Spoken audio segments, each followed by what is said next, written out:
Chapter 1. The Shadow in the Mirror. I woke up on a nameless morning. I don't know if it was Thursday or Monday, but something in the air told me that I was no longer the same. I looked at myself in the mirror and didn't recognize anything. My eyes no longer had the spark they once had, and my skin, once illuminated by courage, was now shadowed by questions.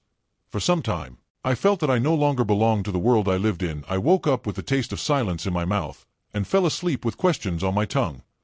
Who am I, really? Who is the man behind the mechanical smile, the hurried steps, the soulless obligations? One night, I lit a candle.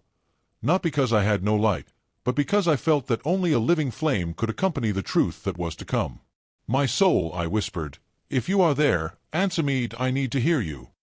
And I heard, not with my ears, but with my chest, a voice as old as sand, as gentle as water, and as clear as the sky before the storm. "It is time to be born again. But to be reborn, you must know your true name. Not the one given by people, but the one that calls you from deep within." "And how will I find it?" I asked. "Ask your heart. Then go where silence finds a voice, in the mountains, in the forest, by the river. There you will meet yourself." I left. I didn't tell anyone. I wouldn't have known what to say. I left behind the city, the clocks, the deadlines. I climbed to a clearing lost in the Carpathians.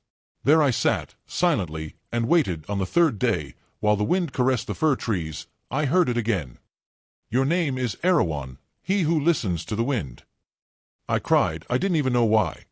Maybe because, for the first time, I felt like I belonged to someone, myself. I was standing alone, with my back resting against a dry tree trunk, and the silence around me wasn't silence, it was a form of confrontation. I had learned that in the absence of stimuli, in the absence of noise, and due to continuous occupation, the mind does not remain silent. On the contrary, it screams.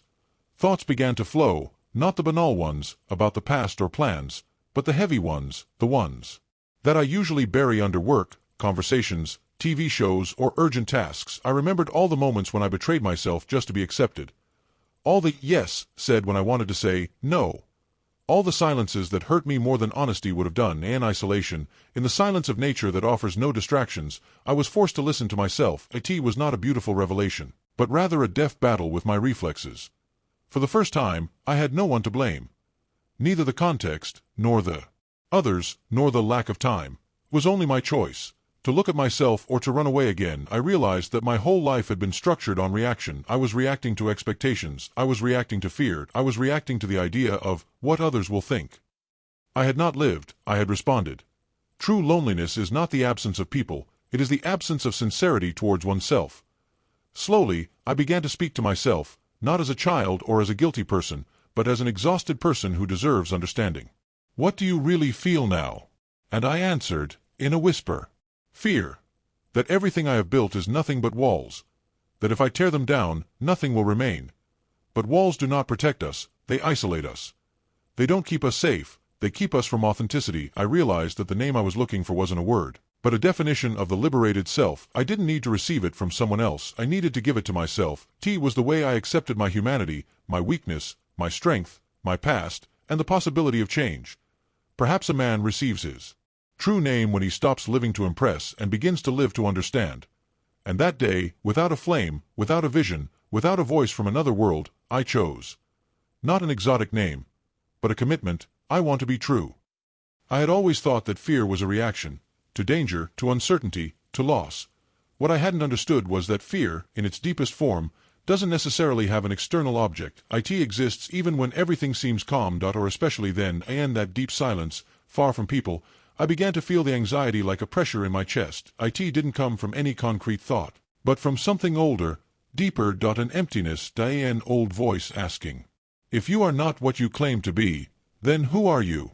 The truth is, fear doesn't come from the unknown. It comes from what we know too well but refuse to face. In my case, it was the fear that I was never enough, not good enough, not brave enough, not worthy of love without giving something in return. I remembered my father's voice, when he would raise his voice for no reason, of the way I had learned to keep quiet so I wouldn't be punished, of the teachers who told me that I didn't live up to expectations, of the friends who laughed when I was vulnerable, of all the moments when I understood, without being told directly, that the world only loves the controlled, silent, compliant versions of us. These are the wounds we forget, but they don't forget us. In silence, they return, not as memories, but as reflexes, as doubt, self-sabotage, as an inner voice that stops us from demanding what we deserve. In the face of fear, a person has two options: to run away from it or to stand face to face with it, until it is no longer a scarecrow, but a signal. That's how I started talking to my fear. Not to chase it away, to ask it, "Why are you here?" And I received a simple answer: "Because I want to protect you." Even wrongly, I am still a form of protection. That moment, something changed. I didn't suddenly become brave. I didn't cure everything. But I stopped feeling defective. I understood that my fear was not an enemy, but a part of me that didn't know how else to ask for care, peace, trust. I began to rediscover my values not as external objectives, but as silent but essential landmarks. I want to be honest, even if the truth is uncomfortable. I want to be free, even if sometimes that means disappointing. I want to be present, not just busy. And, above all, I want to stop giving up on myself, no matter how hard it is to stay in touch with myself. Chapter 2. The Courage to be Simple. After the fear told its story, after the wound showed its shape, there was silence. But not the kind that presses, but a silence that resembles the beginning, a kind of empty land, cleared of constraints and appearances, on which, finally, you are allowed to build something real. The first thing I noticed was how complicated my life had been. Not in things, but in roles. I had pretended for so long that I had control, that I was strong, that I knew what I was doing, that I had forgotten what the simplicity of a day lived without a mask looked like. Was not easy for me to start. Simplicity requires courage, because then you can no longer hide behind status, tasks, agitation. When you choose to be simple, everyone seems to ask you, silently, "Is that all? Is that all you are?" And you have to answer, still silently, "Yes." And that's enough. I started with small things, to stop automatically answering with, "Good," when, in fact, I wasn't to stop accepting invitations out of obligation, to say no without guilt, to stop looking for validation in the eyes of those who don't see me anyway. And I discovered something. It's not authenticity that hurts, but the separation from what you never were. There were days when the old reflexes returned. When I almost posted something just to get appreciation. When I almost said what was expected of me, not what I felt. But I learned to observe, to breathe, to choose again. Living authentically is not a destination, but a daily practice, a silent negotiation between who you are and who you've gotten used to being. Authenticity is not measured by how different you are from others, but by how close you are to yourself. No, I became a new man. I didn't heal all my wounds, but I started to feel real, which is infinitely more important than being impressive. And perhaps most importantly, I began to be a person I could live with peacefully. Without judging myself, without chasing myself, without being ashamed when I looked at myself, alone, in a mirror. Before I started listening to myself, I thought that true change meant learning to say things, to express yourself, to assert yourself. But, paradoxically, after I started to be honest with myself, I realized that the biggest changes are not seen in what you say, but in what you no longer feel the need to say. Silence became a form of maturity. I no longer felt the need to explain everything, to justify, to demonstrate. The people who needed to understand did so. It was no longer my job to convince others. My relationships changed. Not because I wanted to, but because I no longer fit in with some of them. Sometimes I was judged, sometimes ignored. But most of the time I was simply silent. When you change, you feel like the world is moving away from you. The truth is, you stop chasing it. I lost people. But I lost them quietly. Without arguments, without reproaches. Just by not being available to play the role I used to. I stopped laughing out of complacency. I stopped saying yes when I wanted to say no. I stopped asking permission to be me. Instead, other presences emerged. People who weren't looking for performance, but presence. With whom I could talk without raising myself. With whom I could be silent without seeming like something was wrong. And, above all, with whom I didn't need to be different than I am. Time began to feel different. Less rushed, less aggressive. Success began to be rewritten. In my mind, it was no longer about achievements. It was about state. How at peace am I with today? How little have I betrayed myself in my choices? How present have I been in what I do? In a world that teaches you to conquer, it is an act of courage to choose to be. Now, I no longer measure life in checked objectives, but in moments when I did not lie to myself. In moments when I said, "I don't know, I can't, I don't want to anymore, I can't find myself anymore."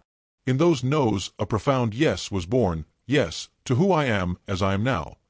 The past does not go away. Does not disappear. It does not erase. T lives within us in small gestures, in automatic reactions, in the ways we protect ourselves even when it is no longer necessary, and our too-pressed silence and the smile we force when, in fact, something hurts. For a long time, I thought that forgiveness was a single decision, an act of will. But I was wrong. Real forgiveness is a process. Sometimes painful, sometimes silent. A T is not a grand gesture. It is a daily choice to stop pouring salt on the wound that has had a hard time healing. One day, in the midst of silence, I asked, "Why do I keep going back to what was?" And the answer was not a spectacular phrase, but a simple understanding. Because there, in the past, I left parts of myself unfinished, parts that were wounded, unhealed, but above all, unaccepted. And then, I began to return not as a victim, but as a witness. Not as a judge, but as a companion. Oh, look at the painful moments without denying them, without dramatizing them. To say to them, in my mind, "I know you were there, I no longer reject you. But I also no longer allow you to control my today." We cannot change the past, but we can change the place it occupies in us. I reviewed my mistakes, not with hatred, but with compassion. I began to understand that I did what I could with what I knew at that moment. Maybe it wasn't enough, but it was all I was capable of. When I forgave myself, something was released. Not from the world, but from my soul. A silent pressure, a shame that held me in place, a guilt that I carried like a garment that was too heavy. Forgiving yourself means giving yourself permission to move on, without sabotaging yourself for yesterday's mistakes. And then, in a natural way, I began to forgive others. Not because they deserved it, but because I deserved peace. Because hatred, even masked in silence, leaves no room for light. Living with the past without living in it is a silent art. It has no trophies, T has no applause. But it gives you back what no one else can, the right to be whole. Here and now. There is no specific moment where you can say, "From today, I am a different person." Change does not come with fireworks. It is not a shouted victory. It is a silent return within yourself. I began to feel like I was returning home. Not to a specific place, but to an inner space that I had avoided for a long time, within myself. Where I no longer had to prove myself. Where I no longer had to be better. Where I was enough, exactly as I am. I didn't change to impress. I changed because I couldn't live a lie anymore. My life began to simplify. Not because it was easier, but because I stopped complicating it. I stopped rushing to answer immediately. I stopped accepting everything. I stopped looking for validation in the eyes of others. And most importantly, I stopped confusing silence with boredom. I began to see it for what it is. A fertile space where meaning sprouts. Small daily choices became sacred. To say no without guilt. To say yes only when I really feel it. To stop punishing myself for breaks. To let time breathe, even when the world screams, "Hurry up." I discovered that life doesn't need more of me. It needs less lies and more truth. I learned to live at my own pace. And I no longer felt guilty about it. I began to notice what was good for me, not just what I should. I began to say, "This is important to me. This has no place in my life anymore. This is where I choose to stay." Every day, the choice to be authentic demands renewal, because the temptation to return to old habits is real. But every time I choose my truth over fear, I feel like I'm coming home to me. And maybe, in fact, that's what the whole journey is about, not becoming someone else, but returning to who we always were, before we got lost. There was a time when I needed to know everything. Anytime, what's next, what it means, why this is happening, how it's going to be. That need to understand had become a wall between me and life. But life, I realized, doesn't come with instructions. It doesn't follow your plans. It doesn't ask for your opinion before it strikes or offers. Life flows, with or without you. And then I asked myself, what happens if I stop resisting? What if, instead of understanding everything, I start living with the questions? What if the answer didn't matter as much as how I lived the question? I began to look at uncertainty differently. Not as an enemy, but as a fertile space. In it there is not chaos, but possibility. T is not lack, but an invitation to presence. Because only in uncertainty do I learn to be attentive, to feel, to choose authentically. When you no longer know exactly what is coming, every moment becomes real. When you no longer control everything, you allow yourself to feel everything. And when you are no longer sure of anything, you become more sure of yourself. Uncertainty is no longer fear, when you know who you are in the midst of it. Living without control does not mean living in chaos. It means living with confidence, in rhythm, in meaning, in itself, and that inner voice that does not scream, but never lies to you. I have learned that security does not come from the outside. It does not come from well-laid plans, from promises or guarantees. It comes from knowing that, no matter how unclear the world is, I no longer get lost in it. And maybe that is exactly what life is, a dance between fragile certainties and deep trust, a permanent movement between what I can control and what I must let be. So today, I no longer seek to know it all. I seek to be present, choose with meaning, remain honest, and to receive what comes, with an open soul, not with clenched fists. Chapter 3. Living Mirrors. As I changed, so did my relationships. Not because I forced them, but because I could no longer stay in roles that no longer belonged to me. When you find yourself, you can no longer get lost in others. Some connections faded. Like echoes that had nowhere to echo. It was no one's fault. We simply stopped meeting in the same inner place. I learned that not every ending is a failure. Sometimes, it's just a confirmation that you've grown in a different direction. And that loving doesn't always mean keeping. Sometimes, loving means releasing. But other relationships, few and silent, deepened. Without promises. Without expectations. Just with presence. With truth. With space given and received. Those people didn't run away when I started being real. They weren't scared of my quietness, my silences, my gently set boundaries. I realized that those who truly love me don't want me smaller, quieter, more comfortable. They want me exactly as I am, changing, imperfect, present. I started to look at relationships like mirrors. Every person is a reflection. Sometimes, a painful reflection, sometimes, a comforting one, but in each one, if I look closely, there's a lesson about myself. I learned to stop pulling on people. To stop carrying guilt that doesn't belong to me. To stop talking when I can love in silence. To stop correcting when I can listen.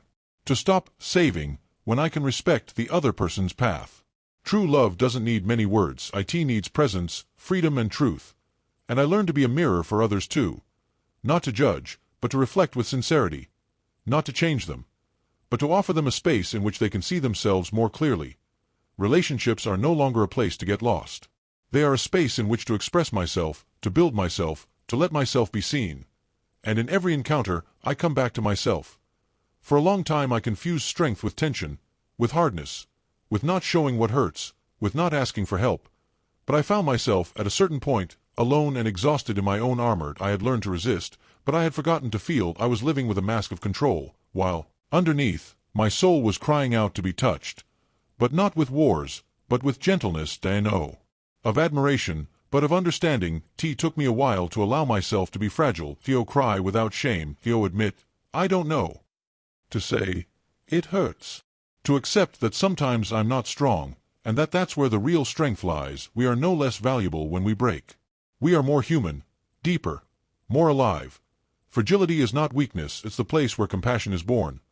Where illusions are broken and the essential remains, it's that empty, but fertile space, where the ego is silent and the soul begins to speak. I learned to stop running from to stop hiding to carry it with respect, as proof that I'm truly living.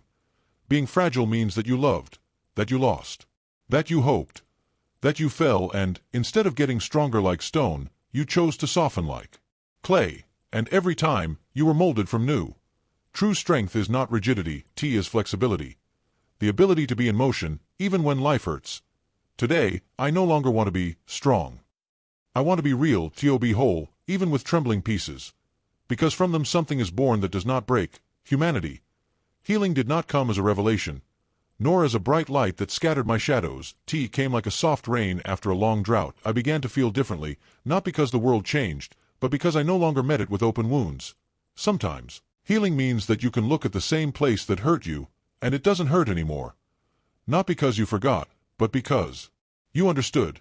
You understood that it was part of you, but you are not that moment. I realized that I don't have to move on by force, but to stay with me, where it still hurts, to hold space, to listen, to stop asking myself to be ready until I'm really there. I learned that silence can also heal.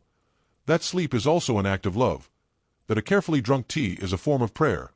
That saying, I don't know, is sometimes healthier than pretending to know. Healing is invisible. It happens when we no longer punish ourselves for who we were. When we no longer compare ourselves to who we could have become. When we look in the mirror and say, this is good. With all the traces, with all the story.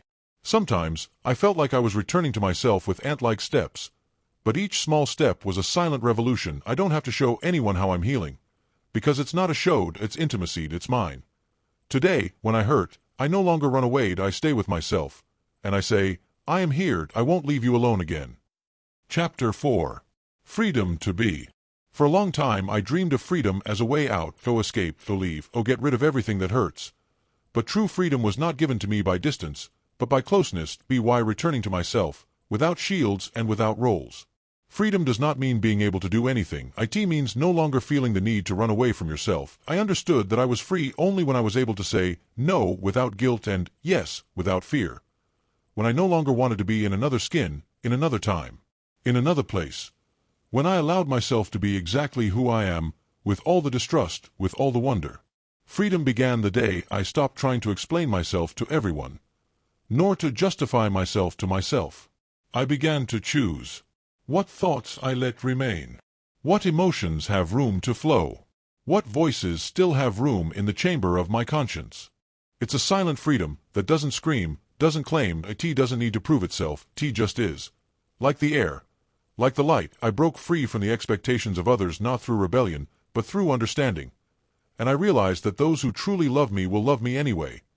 Today, I no longer struggle to seem to succeed, to control. I take my steps consciously. And with every breath, I choose to be, that's it, the deepest freedom. I didn't look for it, I didn't prepare a place, no plan, no story. It came on an ordinary day, when I was fine with myself. Without expecting anything, without asking, without hoping, I just was. It didn't fill a void, it didn't dissipate a loneliness, a painful question wasn't answered. It was an echo, a mirror, a presence. We didn't cling to each other. The other, but we met. Where each of us was already at home in our own being. With her, the silence became warm, the gaze, restful, the presence, sufficient. We shared the morning coffee without turning it into a ritual. We read each in our corner, without feeling distance. We said, I feel you, before, I love you. Because love was not a promise, but a shared breath. I understood that fulfillment is not a show. It is rhythm, it is matching, it is simplicity. Together did not mean losing oneself, but deepening in oneself. She did not take me to another place. She took me deeper into myself, simply being there. Sometimes, I held her hand in silence and felt that time stopped. Not because it was something magical, but because it was true. The truth does not need decorations. And my soul, after the whole journey, whispered, now it's okay. I no longer needed answers. Neither long journeys nor painful searches. Because I understood that life is not about achieving something great, but about being present in a small, shared gesture. In it, I found myself. Not as someone who saved me, but as someone who came when I was already saved. And, on a gentle evening, sitting on a park bench, I said softly, I don't know if it's destiny. Me neither, he replied. But I know it's true, and I kept quiet. Because sometimes, silence is the most sincere form of love. They didn't need big promises, nor vows written under the stars, but only mornings when one made tea and the other smiled quietly. They lived the moment as it came. Not as a coincidence, but as a silent celebration. They often looked at each other for no reason, and in that no reason was all the love. They touched hands without the rush of desire, but with the patience of those who have learned that closeness is cultivated. They walked through narrow streets, silent, sometimes holding hands, sometimes not. They remembered trivial things and laughed as if they were living them again. They ate fruit in bed, argued over small things, then asked each other for forgiveness sincerely, without pride. And the evenings of summer, they read by the light of a lantern on the terrace. When it rained, they listened to the raindrops on the window. Every moment was a story without words, a form of silence that only in two people makes sense. They knew that it is not perfection that gives meaning to life, but presence. Together. One day, she said to him, I don't know what awaits us, but I know that today, being here with you is all that matters. He smiled. And tomorrow, if it comes, we will live it just like that, moment by moment, without clinging to it. They learned not to rush anything. Not love. Not time. Not themselves. They were two people who had not lost themselves in each other, but had found each other, more truly, in the silence between two breaths. And maybe, if you had passed by them on a certain day, you would not have noticed them. But if you had looked at them more closely, you would have felt something rare, a love that does not burn, but illuminates. Sometimes, silently, that thought would come. Like a gentle ray of sunlight that pierces through the leaves of an autumn morning. What would it be like if we brought life to our love? It was not a decision. It was not a plan. It was a calling, a feeling that did not require haste, but did not disappear either. One evening, she looked at him with serene eyes and said, "I feel that our love is ready to transform, not as a flight from silence, but as an extension of it." "Me too," he replied. "Not because we lack something, but because we have so much that we can give." They did not imagine a child who resembled them, but a soul that would be itself, which they would not try to mold in their image, but to support him to become what he is. "We will be there, together, to give him roots and wings." That's what they said to each other on a clear night, with their foreheads pressed against the stars. They began to talk in whispers about names, about colors, about lullabies. They learned to imagine their lives no longer just as two, but in a growing circle. They did not feel fear, but a form of humility. Because raising a child is not just a joy, it is a promise of presence, day after day. T is an unseen work, a prayer in motion. Just as their love grew in silence, so they hoped to grow a soul, with patience, with truth, with gentleness.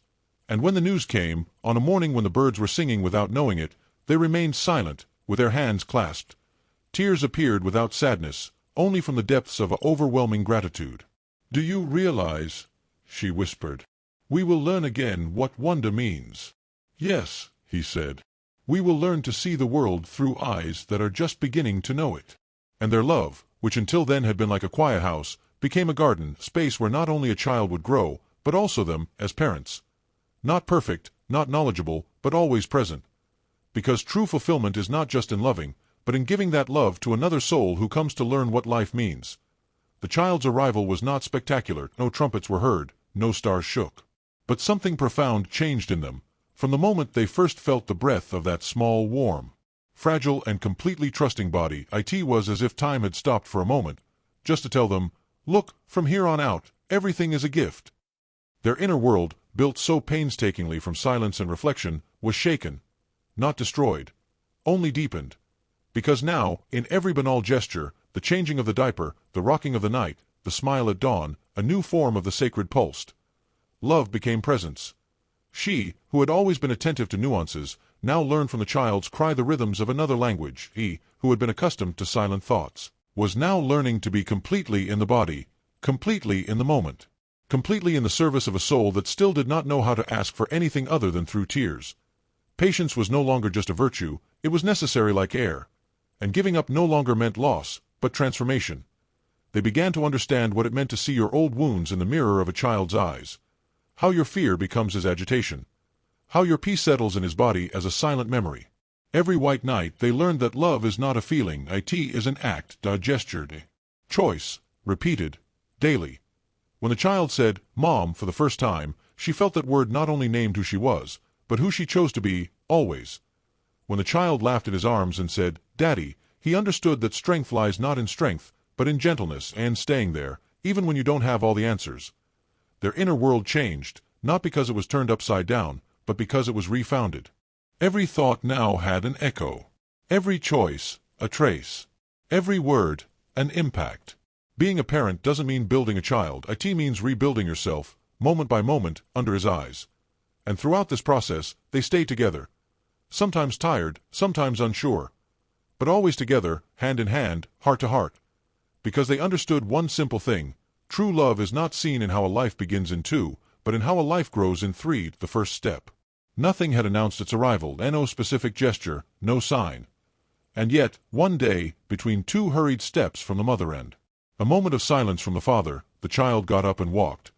Trembling, unsure, but with a determination that didn't seem to come from that small body, but from a profound force of life that doesn't ask for permission to move forward. "He walked," she said through tears. "He trusted," he answered. In that fragile trust, the parents understood what it truly means to be a support, not to be the support that holds the child in place, but the one who gives him the confidence to fall and get up on his own. The days began to flow differently. New words, often garbled, became the core of conversations. Spontaneous laughter, absurd questions, tears for no reason. All these were living lessons for parents who learned to listen with their hearts, not just their ears. Why doesn't the sky fall? Why don't we see the soul? What is a dream? The child's questions were not just looking for answers. They asked for presence, attention, patience, and a form of sincerity that only children can ask for without words. One day, sitting in the grass, the child asked. Mom, Dad, if I come from your love, where do you come from? They looked at each other silently, and they smiled. From a silence, from a search, from the longing to be whole, he said. And maybe, and from a dream that we didn't even know we had, she added. The child listened to them. He took a leaf and said, Then, I am also a dream grown from a leaf. They laughed, but in that laughter was the truth of their entire story. The child became their mirror, and in him they sometimes saw each other as they hadn't recognized each other for years. And it wasn't always easy, because a child doesn't let you lie, doesn't let you be half-present, doesn't accept half-truths, and in that intensity, they were forced to always turn to themselves, heal the wounds they could no longer hide. To remember why they chose each other, to find themselves in all the simple things, a glass of water given patiently, a kiss on the forehead, a "forgive me" spoken sincerely. Because now there were three of them, but their love was still one. Deeper, more alive, more true than ever. Chapter 5. Questions that don't require answers, but presence. He was already 7 years old. The time of smiles for no reason and questions about colored clouds had passed. Now he sometimes came home silently. Sometimes with eyes full of something he couldn't name. One evening, on the edge of the bed, he looked up at his father and asked, Dad, why do people die? It was the first question that pierced him. Not by its weight, but by the fragility behind it. He was silent for a long moment. Because life has a beginning and an end, like any precious thing. But why? If it's so beautiful, why does it have to end? The father sighed deeply. He was not a man of ready-made answers. Maybe precisely because it's beautiful. Maybe what's eternal gets lost in routine. But what we know is fleeting. We cherish. How do you cherish the last leaf in autumn or the last hug before someone leaves? The child was silent, but his eyes lit up. Then, isn't death something bad? She is neither good nor bad. She is a mystery. And sometimes, mysteries teach us more than all the things we know for sure. And the following evenings, they talked about sadness. About the friend who no longer wanted to play with him. About the puppy that died in a neighboring yard. About bad dreams and fear of the dark. And the parents learned that protecting the child does not mean hiding his pain, but giving him a safe place to express it. They taught him to put words to what he feels. Not to run away from fear. Not to be ashamed of tears. Not to pretend to be strong when his heart trembles. And most importantly, they taught him that it is okay not to have all the answers. That sometimes love does not say, I know how you feel. But only, I am here, I will stay with you. Another evening, the child looked at his mother, who was swatting her wet hair in the towel, and asked him, Mom, what do you want to be when you're old? She laughed, but then answered with a new sincerity. I want to be serene, to not forget what matters. And to be able to look at my life with gratitude. You mean not to regret it? Yes, to not have lived half-heartedly, to not have forgotten to love, to be a mother and a human being. With all I could give. The child sat on her chest, silent, thoughtful. And that evening, they all understood that life is not measured in years, but in the depth of the questions that remain. The years passed imperceptibly, and the child who asked why people die was now beginning to seek answers about how to live. He was 13 years old. His gaze had changed. He no longer sought approval, but understanding. He no longer said, Look what I did, but I don't know who I am. Late one evening, while placing his glasses on the desk and closing a philosophy book he had accidentally found in his father's library, he asked, Why am I not like others? Why do I feel differently?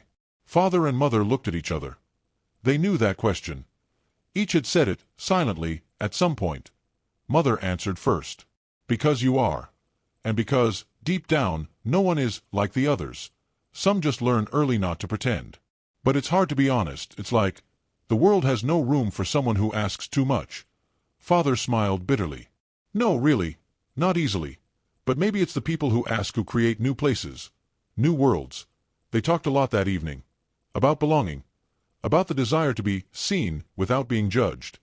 About the feeling of loneliness that arises even among friends. About the pressure to conform.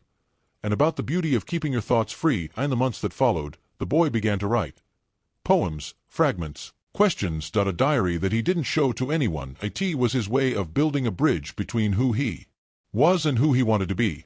His parents didn't try to penetrate his secret. They learned to love without controlling, be there without forcing intimacy, offer silence when he needed space and presence when he felt like he was falling apart. One afternoon, while walking on a forest path, the boy he said. I feel like the world is too big for me. And yet, I feel like if I don't try to understand it, I'll get lost. The father put a hand on his shoulder.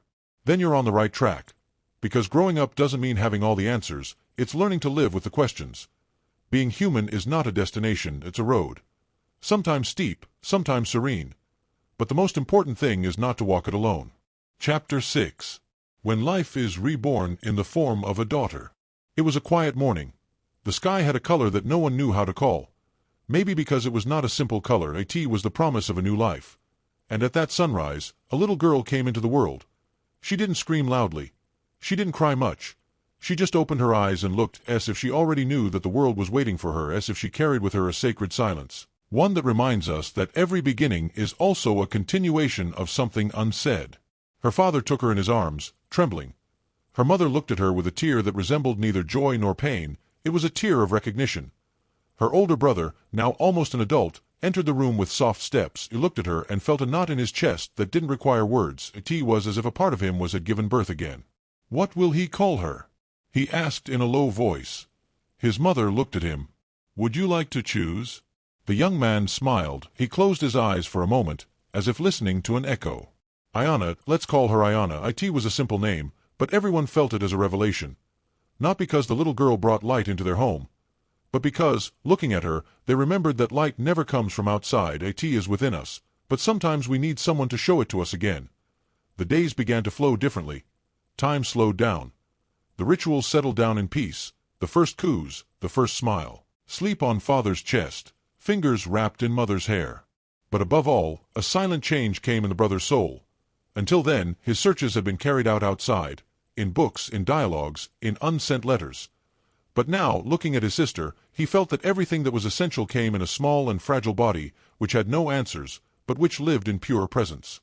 She didn't speak, but she taught him. She didn't ask, but she called him to gather. She didn't judge, but she disarmed him with every look. And for the first time, he no longer felt like he had to assert himself. He just felt like he had to be there, to be attentive, to be human. One night, when the mother had fallen asleep with the little girl at her chest, the father wrote in the diary he had kept for years, "I don't know what Ayana will become, but I know that with her, we all remembered what it means to be alive. She didn't come to change our lives, but to remind us that life is worth living with open eyes and a pure heart." The house seemed more alive than it had been before, not because of the objects gathered, nor from the noises that had come with the baby. There was a new silence, one that filled every corner of the room. Every little step of the little girl, every breath of hers, seemed to bring with it a calm melody, an unheard symphony, but felt by all who watched her.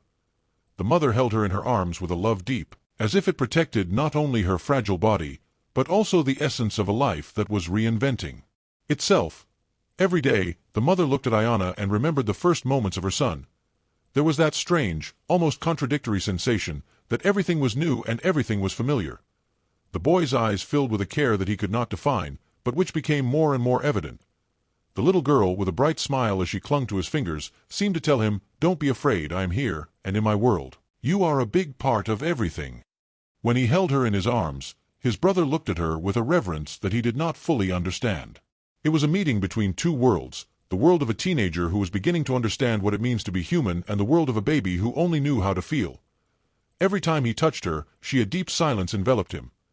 Although he often retreated to his room, in front of an empty journal or a book that seemed to tell him more than any conversation could, he felt more and more how that small place in the house, that space between him and his sister, became a bridge between him and the whole world. It was like an untold story, a mystery that did not require explanation. And the parents, the mother, who often looked at the little girl sleeping in her arms, realized that there was no longer just an I living her life, but a we from which all the essential things were made. The father, who every morning brought her favorite flowers, felt his love grow in the rhythm of each heartbeat of the little one. Sometimes, when they all sat together around the table, their silences were the most meaningful. Not many words were needed. Their presence towards each other was enough. They had every moment to live in its depth, understanding each other not through words, but through that simplicity of everyday love. And sometimes, when night fell and little Ayana fell asleep peacefully, Mom and Dad looked at each other without saying anything, but their gazes were loaded with a deeper meaning than words could express. That meaning was that their world was complete, even if there was still much to learn. Everything was now a dance of small and large rhythms, of deep loves and meaningful silences. and the entire family learned, day by day, how to be truly present. Ayana grew, step by step, and each step of hers it brought a revival to the parents, a return to the roots of a simple but extraordinary life. Each day meant a new discovery, a smile, a comfort, a small change in the way they interacted with each other. Even the looks they shared with each other now seemed more loving, clearer in their intentions. And, as the new lessons of the past days found their place in their souls, the parents knew that that little girl would show them more than they could ever ask for. Chapter 7. The Lights of Femininity. Time passed. Ayana was no longer that fragile little girl who sat in her mother's arms, with big, curious eyes, and that little girl's place. There was now a teenager, with long hair, often tied in a ponytail, and that smile, still simple, but with a silent wisdom in her eyes. It was a time of change, of questioning, and of inner silence. Often, her mother looked at Ayana with a gentle fear, the fear that she could no longer protect that pure little girl, the one who knew nothing about pain, about deep love, or about the fragility of life. Now, in front of her, was a young woman who, with every step, chose her own path, sought her own answers. Her mother had learned in those years that she could no longer protect her in the same way, but instead, she could open her heart and support her, to be a silent and understanding presence, to accompany her in the formation of the woman she was to be, without imposing any form of ideal on her, but leaving her the freedom to live her own truth. Moment that her mother will never forget happened on a warm spring evening, when Ayana came to the mirror in her bedroom. It was the first time she had looked at her body with such close attention, as her thoughts had gathered around the physical transformation. Her eyes stopped on her face that was beginning to change, and for the first time, she felt every line, every contour of the blossoming femininity. She didn't feel ready, but she knew that this moment of self-discovery was inevitable. Mom entered the room, feeling that there was an air of forced intimacy between them. She fell silent and, instead of words, she reached next to Ayana and placed a hand on her shoulder, simple gesture, but with immense weight. Ayana closed her eyes and lowered her head. "I feel changed, but I don't know how to be yet." Mom smiled slightly and said to her in a warm voice, "You already are. You don't have to rush. Femininity is not about a formula, a model, or a standard. It is about you, about how you feel in your own skin, and about how you choose to value yourself, to honor yourself." Ayana looked up and looked at her mother, feeling that her words did not come from an imposed teaching, but from a deep and shared knowledge. The words were not just about how to become a woman, but about how to truly live in her own body and her own life. That evening, something changed. For the first time, Ayana felt that femininity was not something to be learned from the outside, but a state of mind that came from within. The following days were a journey of discovery. She did not learn from books, she did not seek solutions in endless advice. She learned through small gestures, through silent choices, and through moments of silence in which she felt complete. Every time she looked in the mirror, she asked herself what it meant to be a woman, not in the social sense, but in her own personal sense. How did she express her sense of power? How did she open herself up to the outside world without fear of rejection? How could she build relationships with others, experience love and self-respect, without seeking validation from those around her? Sometimes, Ayana asked her mother how she lived in her own femininity. "It's not an easy road, but every day that passes is a chance to accept yourself as you are," her mother would answer her. "A woman is not just fragile, she is not just strong. She is all of those things, combined. Sometimes you will cry, sometimes you will laugh. Sometimes you will be strong as a rock, sometimes you will feel like you are losing your way. But all these feelings are part of you. Accept them and do not be afraid of them." In those moments, Ayana began to understand that being a woman did not mean conforming to external expectations, but knowing and embracing all of her facets. And, over time, she learned to appreciate her own vulnerability as a source of strength. Her parents watched in silence as Ayana blossomed, as she became a true woman in her essence. Each step, each day, deepened their respect for her and the understanding that the process was never complete, and that, in fact, in this continuous transformation lay the beauty of humanity. As Ayana grew in understanding and self-assurance, her nature began to subtly change the way the world perceived her. It wasn't about an external transformation. Although the beauty of youth also spoke for itself, it was more about a presence, a deep peace that she emanated without realizing it. In her relationship with her brother, the smiles and teasing of childhood began to be replaced by deeper conversations, a new form of complicity. Her brother, more pragmatic by nature, now looked at her with gentle curiosity, as if trying to understand that inner world that was opening up within her. Sometimes he didn't understand her. Other times he silently admired her, feeling that his sister was stepping into a space that was no longer entirely accessible to him, the mysterious space of femininity that she knew how to feel without explaining too much. With her parents, the relationship had deepened into a silent respect.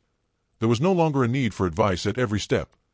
There were glances exchanged furtively, hugs given when words were superfluous, and nights when they sat together on the terrace of the house, under the stars, talking about things that only mature souls can understand, about freedom, about responsibility, about how love never means possession, but companionship, and the group of friends. Ayana was like a gentle breeze, without ever forcing attention. Her classmates and schoolmates they often sought without knowing exactly why. It was that silence they instinctively desired, in a world increasingly full of noise. Tea was not the loudest, nor the brightest, but it was the one you thought of when you felt the need to talk about what really hurts you. But not all encounters were simple or easy, and the search for her own identity. Ayana also faced disappointments. Friends who did not understand her depth. Boys who confused beauty with something to be conquered, not respected.